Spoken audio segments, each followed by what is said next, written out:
about my father and mother and what all they done.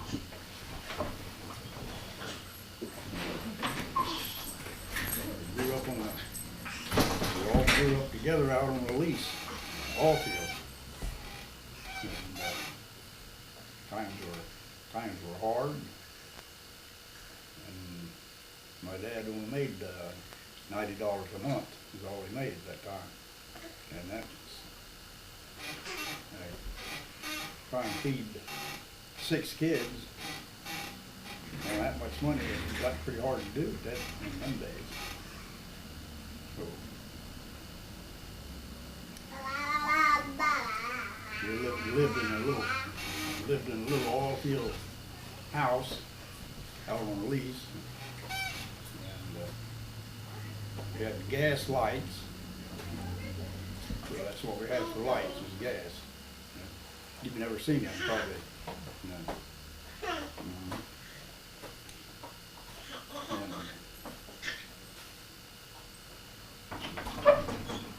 Hey, let's see.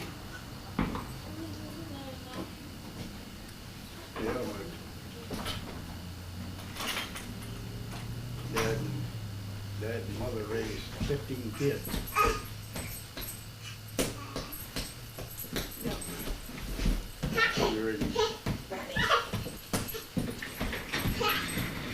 Before they were 50 years old, they had raised 15 kids, and all of them still living. No, Harley isn't. Well, Harley isn't. No, but it's 50. They were 50th anniversary before we lost anyone out of the family. Anyway, Harley. That's a situation like Mike or Scott. No.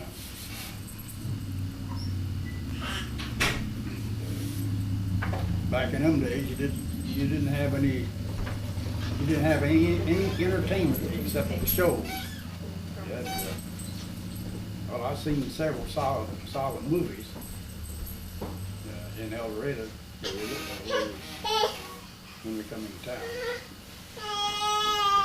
The shows were 15 cents.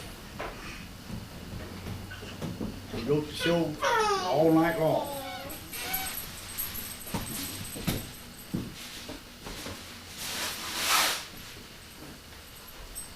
And my dad and another guy used to make home brew during the summertime. They'd make home brew, and then they'd take off on a big fishing trip, overnight fishing trip, where we'd take a bunch of this beer.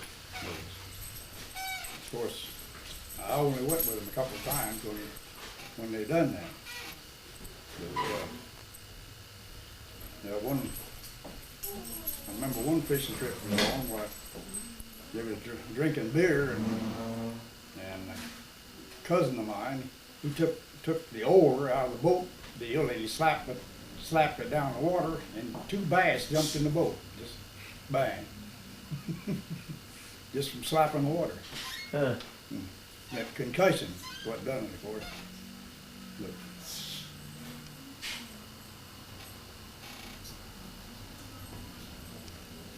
And then we used to make trips to Oklahoma and buy liquor for the lease around Christmas time. They'd all want a bottle. So Dad and Mom and us would go down there, and Dad would pick up a 10-gallon keg of liquor and haul it back. And them was in the days of prohibition. They caught you, they'd stick you in a jug for 6 months anyway.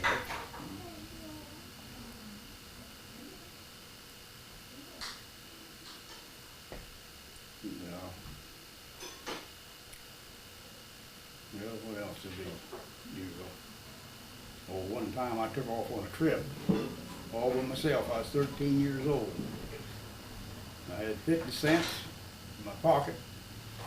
Didn't have any extra clothes, and I decided I was going to go to California. So I went down to the store and run a bill for crackers, a pound of cheese, and a box of crackers. And that's what I took out with. I hopped the freight and took off. Mom didn't know where I was going, didn't know I was even leaving. And I figured it was must be around December, early December. And I thought that weather, of course, I'd get to California pretty quick and weather'd be nice there. Well, I got as far as Texarkana, Arkansas, and the snow, it started snowing. And I went down the jungles and built a little fire. I don't even remember having matches with me, but I built a little fire. And I slept there in the snow beside that fire there all night until the next morning. And then the next morning, when I got up, I had to find out what time the train was going to leave toward California. The next one I was going to have to hop. So I got out of the timber there and looked up there on the tracks, and here's a whole bunch of, looked like bums. And so I thought, well, there's a damn good place to find out all the information I need. So I come clambering up out of there, and no boy seen me coming. After I got up pretty close, he said, come on. So I got up there. There was some bums there all right, but there's also some railroad detectives. And they grabbed all of us and took us to town in the paddy wagon to the courthouse. And there we were interrogated. And me and another guy was the only one they turned loose. They told me to head for home and haul me out the edge of town and said, take off for home. So I finally got back to the railroads and hopped another freight back toward home. After I'd slept all night in a haystack, I found. And the darkies, there's a lot of darkies on the road too. And I finally got in the car with a bunch of them, headed back. Some of them didn't even have shoes on. Hell, there's snow on the ground. So we got to some little old town, and the railroad detectives started shaking a train down, and they had us all grouped out in a group, and then they lined us out to head for town where they were going to take us, paddy wagon. We was walking, all of us was walking, but they was heading to somewhere, I don't know where. But I finally worked up the head of the line, and they had some big tanks there in that area, and they had big dikes around it. When I got up to the head of the line, the old boy that was herding us up there, he couldn't see me no more. So I run around that dike as far as I could, and up over the edge of it,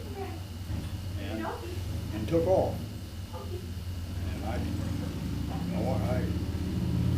finally got down the railroad tracks, and I found a dark cafe. And I went in there, and I had 15 cents, I think, left out of what that money I had. And I bought 3 sweet potato pies. And I ate them damn things and went to sleep at that table. Just about midnight. Well, this was a darky place. It wasn't supposed to be in White City. And the little boy come around about midnight and woke me up and said, "Hey, boy, so you got to get out of here. We're closing up." So I asked him if he knew if there's any trains leaving, and I got the information. And earlier that day, I got on a train. It was early in the morning, really. I got on a train headed back toward El Dorado. And after daylight, boy, this train was really rolling. He was really making tracks.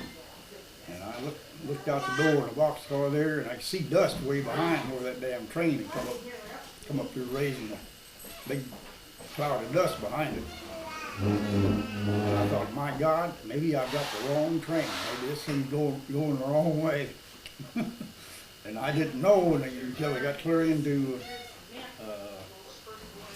Kansas. Let's see, I was trying to think of a little place, like switch yard there. So we're on the other side of Gate Center, Grant. Grant was the place. And when it pulled in there, and I got off, I knew then that I was pretty well headed toward home.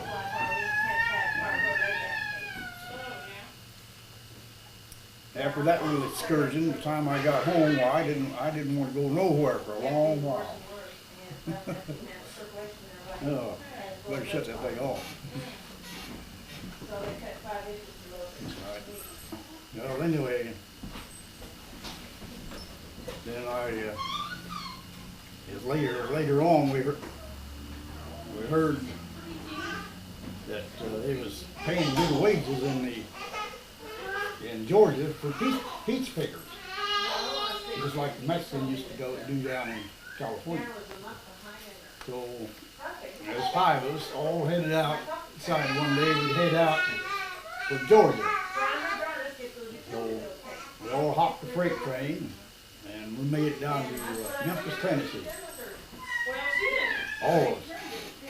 Then down at Memphis, Tennessee, why we got separated. Yeah, me and another kid, Lady Poe, we was together. The other ones hopped the dang freight and got ahead of us, going over to another switching point where they had another yard. Well, we finally got over there, walked half the way, and while we was going over there, we met an old bum. And he talked to us. He'd been on the road a long time. We had a little bit with us. We had some groceries we was packing and an extra coat. This old boy, he looked us over good and seen we hadn't been on the road very much. And he finally told us, he said, well, he says, I know a train going out the way you want to go. He says, if you'll let me have your stuff, he says, I'm used to it. So we're going to have to run to catch it. He says, I'm used to it. If you just want to give me your stuff, well, I can make it okay with it. But June's going to have a hard time. So he took her, we gave him her stuff. And he told us, he said, I'll get on the other side. And when the right time comes, I'll do this like this underneath the boxcar where you can see me.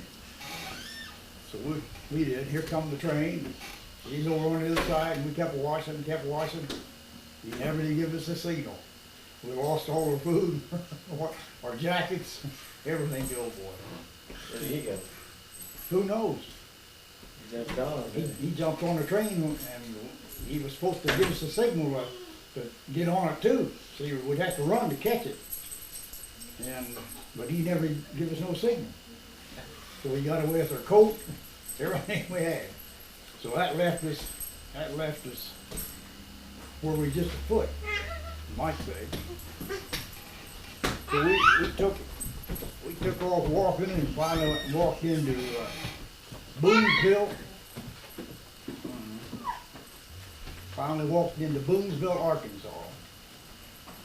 And that's when it's clearing the land off down there for crops. And we rode a wagon, horse and team driven wagon for a mile or two with an old boy. Then when we got off from there, of course we had to walk. We walked by a little old farm place, and it had a sign out in front. Labor wanted. Labor's wanted. So we stopped in there, and the old boy hired us 50 cents a day and your meals. You could stay there. So we slept there. Well, all the time we was there, it rained. We didn't get to work but one day, or half a day, right? Now half a day, what we done, we dragged a stand on a log with a horse pulling it to drag down the furrows on the damn field flower. I got sick while I was there. I had diarrhea. Man, You're better than maybe you are an adult. I can't even remember. Well, we finally got back to the railroads, and I finally got a ride into oh hell, town over eastern Kansas. I can't think of the name. But anyway, we went 3 days without eating. During all the time we was left that farm, we hadn't eaten 3 days. And we come to us, we hopped the freight, we pulled in over here at Rich Hill, Missouri. And we decided we was gonna have to eat. So we went up to Harvey House. That's what they had down on the railroad. They had these eating cafes for the railroad workers. And we went in there and talked to the old gal that run it into letting us mop the floor, sweep the floor, and mop it for a meal. I was weak, and I was hungry, but not been long enough that I just didn't feel like you'd think. Anyway, I grabbed a hold of a mop and made 3 or 4 slices with it and busted the handle. The old gal chewed me up one side and down the other. So then we went sweeping, cleaned the place out. And finally she put us out a big old platter about like that. All kinds of stuff on it. And I couldn't hardly eat it. I was hungry. I just couldn't hardly eat. I went so damn long, I guess. We got out of there and got back to Dorado. Well, that was my last trip I took on a railroad. That ended. Oh, yeah. I just said it all there. Well, Granddad Turner.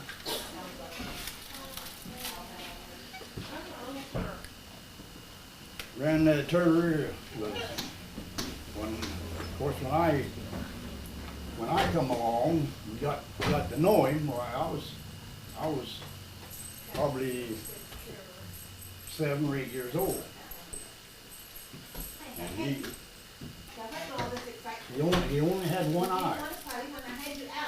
He had one eye kicked out. The mule kicked him in the head and knocked one eye out. He was brown-eyed and blue-eyed. Is that John Turner? John Turner, yeah. Knocked out his blue eye. He got hit right through in the eye. The horse kicked him. And he's had the one eye and always wore a mustache. Well, all the time I knew him. Is there something wrong? And you run this little produce house, what they call them then. People come in, the farmers, and sell their eggs to the produce. They'll bring your milk in too. They bought milk and cream, chickens, anything that he can make any money on. And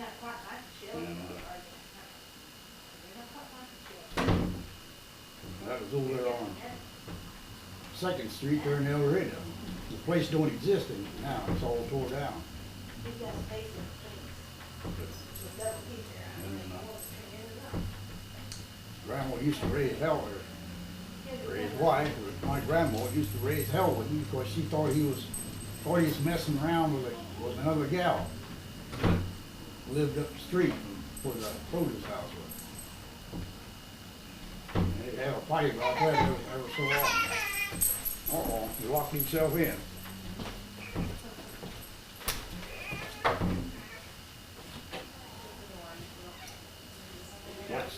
Watch his fingers.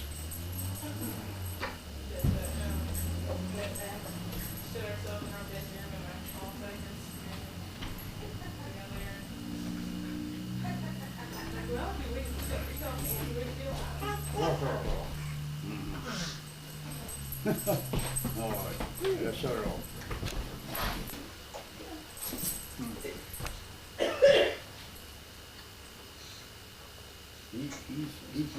medication.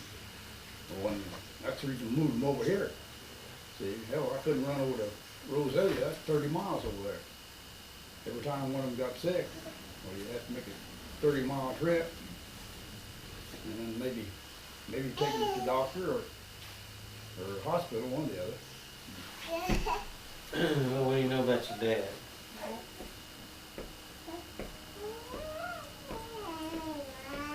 not a whole lot. Lloyd Turner. Mhm. Lloyd Jackson. Lloyd Jackson Turner. Worked for Emprise Oil. Empire. Empire, yeah, Empire. That's what they call the old city service. Now it's, let's see, they went to, city service. Yeah, went to another damn name.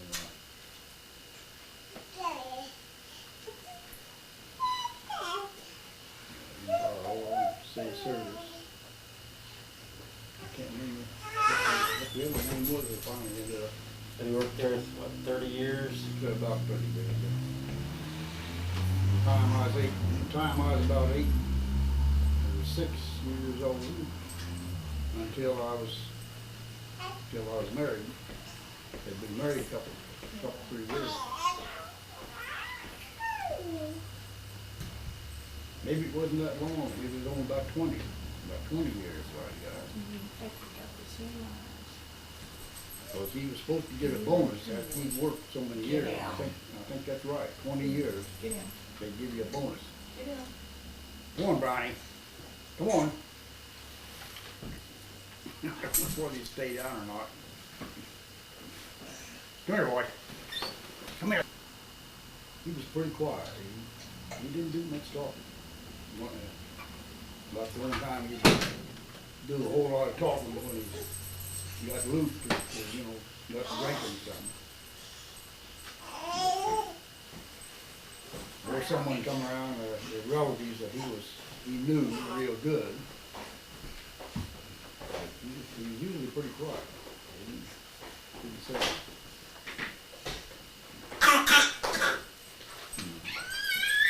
And, see Hazel. Mom? She raised all of us kids, washed on the board, didn't have no refrigerator all that time. We never had a refrigerator until they moved to town. And us kids were all gone. We were all moved out. Never had a refrigerator all that length of time. Nor, hell, never even had a radio. Come think about it.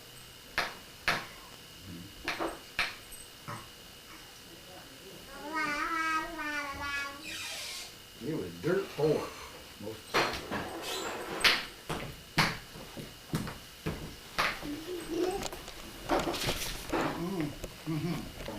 So how'd you make it without a refrigerator?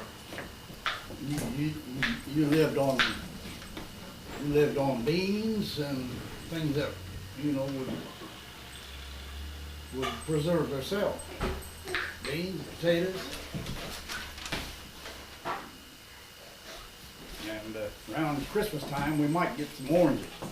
That's Christmas time. That's the only time you get an orange. You had well, I shot a lot of rabbits. Hell, we ate rabbits whenever we'd get them.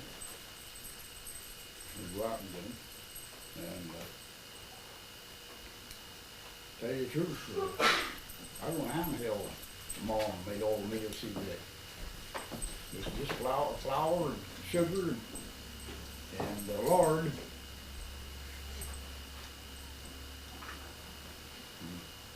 Cornmeal, beans, potatoes. I don't know how in the hell we was in debt to damn near every grocery store in town there at one time. But Dad couldn't pay the damn grocery bills, and we'd move over, go to another grocery store. That's how $90 a month didn't go very damn far with 6 or 7 kids.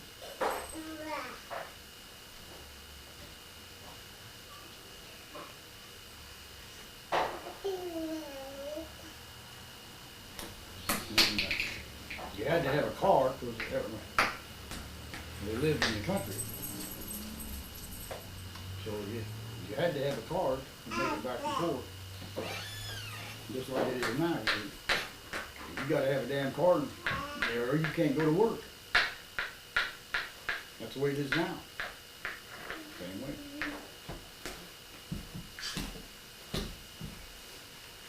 I worked for farmers for 50 cents a day, $1.50 a day, back in the 30s. By God, that's hard labor too. You got your meal, dinner, and $1.50 a day. I think the last ones I worked at, that's what they paid.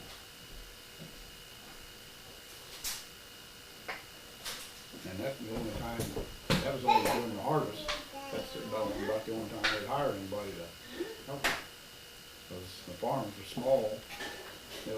160 acre farm was a big farm back in them days. For an 80, you could live on it. You couldn't do it today. You couldn't raise enough on it to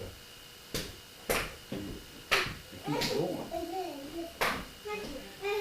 And the farms back in them days, the farms, they had chickens, hogs, and cattle.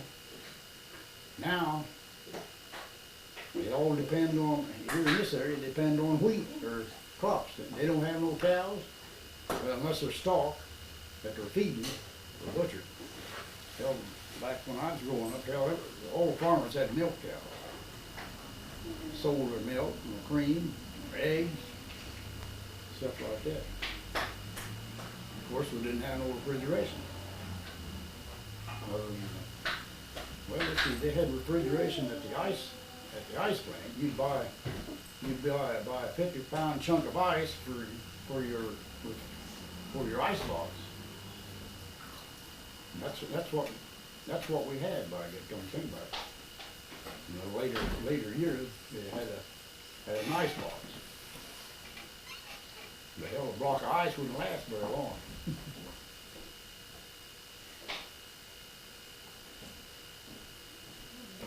You know, Max's dad worked for, I think, $7 a week. Good person.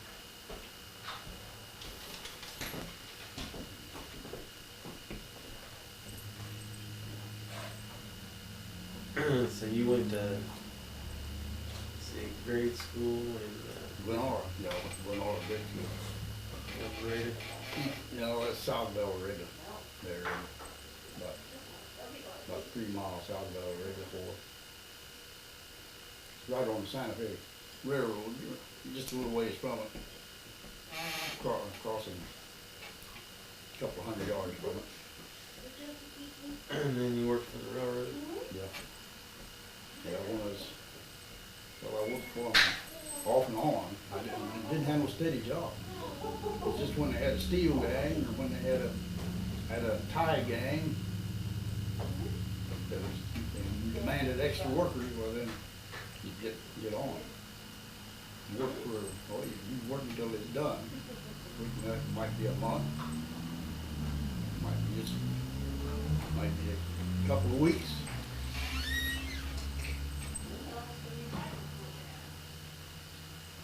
And you did any bootlegging? No, I had to. I had to live. Of course, everybody was buying it, of course. And, What did you bootleg? What did you bootleg? whiskey. Whiskey. Yeah. How'd that pay? Yeah, you double your money. Sometimes more. You can buy whiskey for about $2 and you sell it for $4. Back in the 40s. You find the whiskey, you get it to wholesaler, you get it for $2 or $2.50, depending on what breed it was. I've done that for about a year.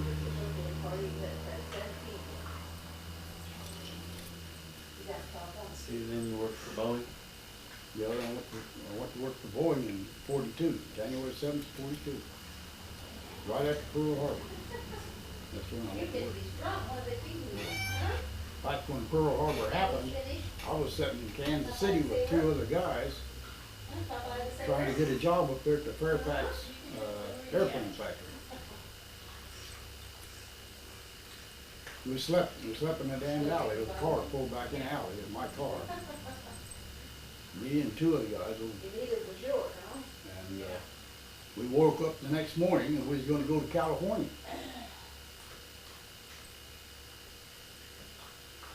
And we pulled in the filling station to get some gas, and the old boy told us about Pearl Harbor. So hell, Tranquilizers. we didn't want to go to California after that, so we headed back home. Now I went to aircraft school over here in Wichita, and that's how I got on with Boeing. Don't get to be a surprise.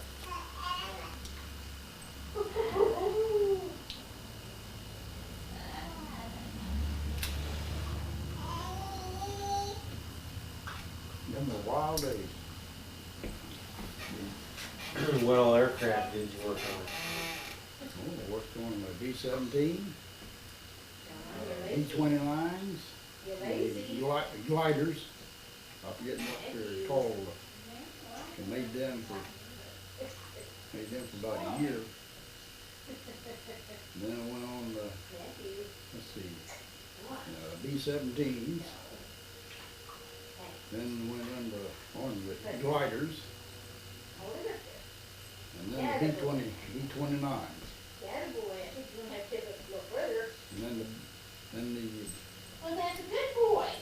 let's see, That's my good boy. worked on the B-50. That was a spruced up B-29. I have to watch out. And then worked on the B-17, that was the first jet bomber. Yeah, really. Then we went on the B-52. Got you on The one. B-52 was still flying. Uh-huh. KC-135s were the tankers, of course, that the fuel was B-50 with. Now, don't think that you're not to drop on the ground pretty close.